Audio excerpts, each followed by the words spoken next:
सलाम नमस्ते सत श्री अकाल, मैं हूं रजा और आप देख रहे हैं दोस्तों रजाग्राफी। दोस्तों मोदी जी जब बांग्लादेश गए तो उन्होंने इतिहास की बल्कि दुनिया की सबसे बड़ी खुफिया बात बताई जो सिर्फ और सिर्फ मोदी जी को पता थी। उस खुफिया बात पता चलने के बाद वो खुफिया राज जब खुल गया तो कई सारे राज खुलने लगे। जी हाँ, फिर पता चलता है कि चांद पे जाने वाला पहला व्यक्ति कोई और है, जिसे हम पढ़ते हैं, जिसे हम जानते हैं वो नहीं। पता ये भी चला कि आग पहली बार पत्थर से आग लगाने वाला कोई और है, वो नहीं जिसे हम पढ़े हैं बचपन में। हाँ दोस्तों, इसी के साथ ये भी पता चला कि बिजली का खोज किसने किया था। जाहिर सी बात है, जो नाले से गैस बना ले वो बिजली की खोज भी बड़े आराम से कर सकता है बचपन में ही। दोस्तों, भारत की खोज करने वाला वास्को डी गामा नहीं, वास्को डी गामा का मामा था। जी हाँ, जिनको आप प्रधानमंत्री मोदी जी के नाम से आज जानते हैं। पूरी दुनिया में इनका बोलबाला है और पूरी दुनिया खड़े होकर तालियां बजा रही है इनके लिए। दोस्तों, ये सारे राज तब खुलते हैं जब प्रधानमंत्री मोदी बांग्लादेश पहुंचकर वहां खड़े होकर इतिहास का सबसे बड़ा सच बोलते हैं और दुनिया का सबसे बड़ा सच्चा आदमी सबसे बड़ा सच बोलता है और कहता है कि मैं बांग्लादेश की आज़ादी के लिए अपने साथियों के साथ जेल गया था, उनके लिए आंदोलन किया था। मज़े की बात यह है कि हमारे मोदी जी इतने सच्चे हैं और इतने पानी की तरह साफ हैं। अभी कुछ दिन पहले आंदोलन करने वालों को आंदोलन जीवी कहा था। अब मोदी जी ने कह दिया है कि मैंने आंदोलन किया था और आंदोलन में शामिल था।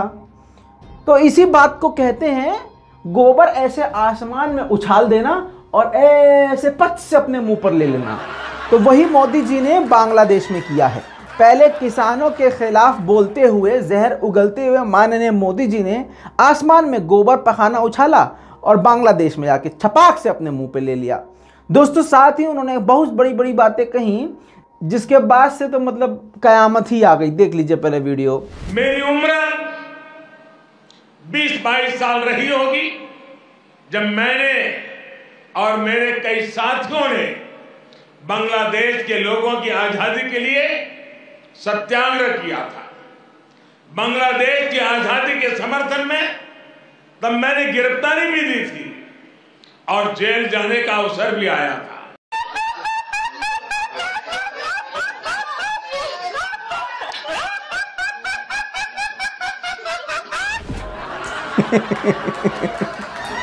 आगे सुनिए। जो मोदी जी ने ये बोला है, ये बात पढ़ाई गई थी बांग्लादेश की आज़ादी के बारे में। ये चैप्टर पूरी दुनिया में एक ही व्यक्ति प्रधानमंत्री मोदी जी को कॉलेज टाइम में पढ़ाया था और उनके पढ़ाने के बाद वो पढ़ लिए तो इस चैप्टर को, इस कंसेप्ट को डिलीट कर दिया गया था, जिसका राज आज मोदी जी खोले हैं।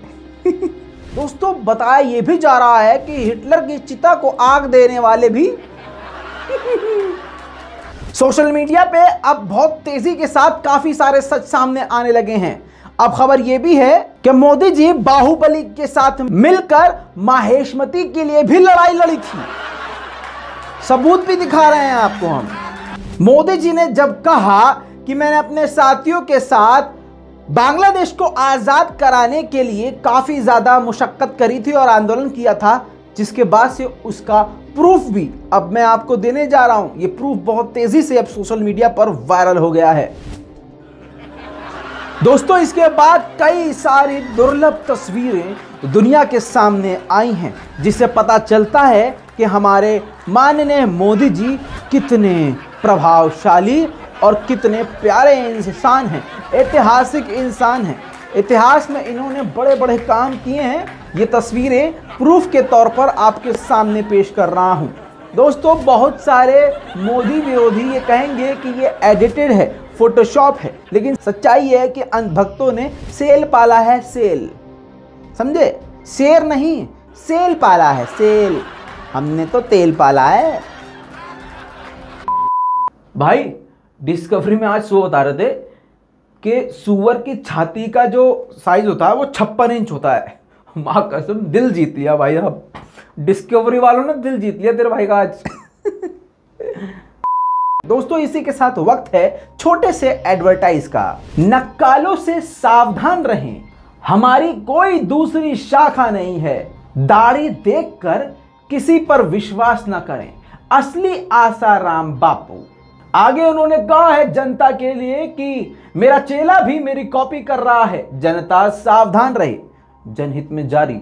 प्रधानमंत्री मोदी का इफेक्ट इतना बढ़िया है कि बांग्लादेश दंगा देश बन गया। और ये मैं नहीं बोल रहा हूं, बीबीसी देख लीजिए, एनडीटीवी देख लीजिए, टाइम्स नाउ देख लीजिए, आपको पता भी चल गया होगा, यूट्यूब पे भी देख लीजिए।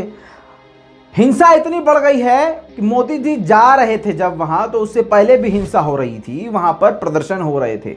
जब मोदी जी वहां पहुंचते हैं जबरदस्ती और वहां की सरकार जबरदस्ती बुलाती है, तो उसके बाद जब प्रोग्राम खत्म होता है, वहां पर इतने बड़े बड़े डायलॉगबाजी करी, मोदी जी ने इतिहास बताया, दुनिया का सबसे बड़ा सच बताया। उसके बाद जब मोदी जी वापस आते हैं तो वहां पर और भी ज़्यादा तादाद में और बड़ी तादाद में प्रदर्शन शुरू हो जाता है। और ये प्रदर्शन इतना खतरनाक लेवल का हो जाता है क्योंकि देखिए इस प्रदर्शन से मोदी सरकार की काफ़ी बेइज्जती हो रही थी। तो जाहिर है मोदी सरकार ने बांग्लादेश की सरकार पर जरूर नकेल कसी होगी, जिसके बाद से बांग्लादेश की सरकार ने सख्त कदम उठाते हुए जहां भी भीड़ दिखी सीधा उन पर गोली चलाना शुरू कर दिया।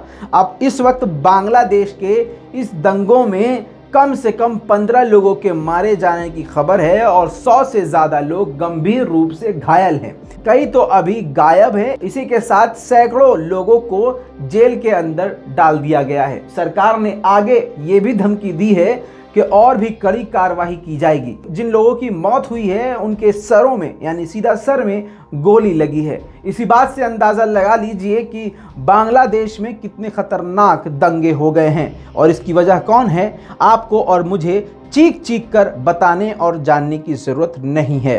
प्रधानमंत्री मोदी जी जब वापस भारत आ गए तो बांग्लादेश के ब्राह्मण बड़िया इलाके में सबसे ज्यादा हिंसक प्रदर्शन हुए।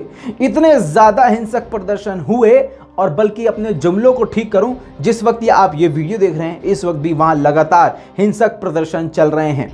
गोदी मीडिया वहां के मुसलमान कमेटियों को और मुसलमान लोगों पर इल्ज़ाम लगाने की कोशिश कर रहा है, लेकिन हकीकत ये है कि बांग्लादेश एक मुस्लिम कंट्री है।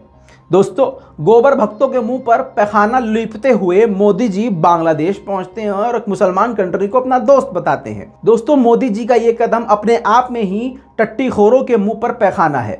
इसी के साथ जब मोदी जी वापस आते हैं तो वहां पर दंगे शुरू हो जाते हैं और इतने बड़े लेवल के दंगे कि अभी तक जब तक कि आप ये वीडियो देख रहे हैं इस वक्त भी वहां पर लगातार दंगे जारी हैं और हिंसक प्रदर्शन जारी हैं। सरकारी स्कूलों, पुलिस, सरकारी दफ्तरों पर जोरदार हमले किए गए हैं।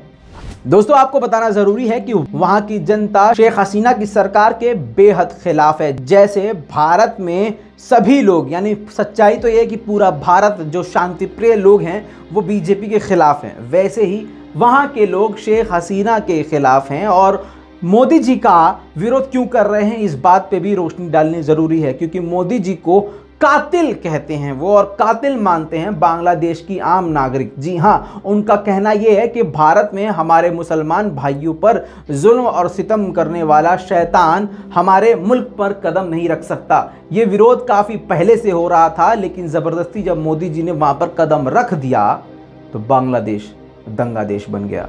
मोदी जी का एक कदम किसी भी मुल्क को आग की लपटों में डाल सकता है। ये मोदी जी का वर्चस्व है, मोदी जी का इफेक्ट है। इस पूरी रिपोर्ट पर आपकी क्या राय है नीचे कमेंट में लिखना मत भूलिएगा। लाल बटन दबा के चैनल को सब्सक्राइब जरूर कीजिएगा और इस वीडियो को दबा के शेयर कीजिएगा। जय हिंद।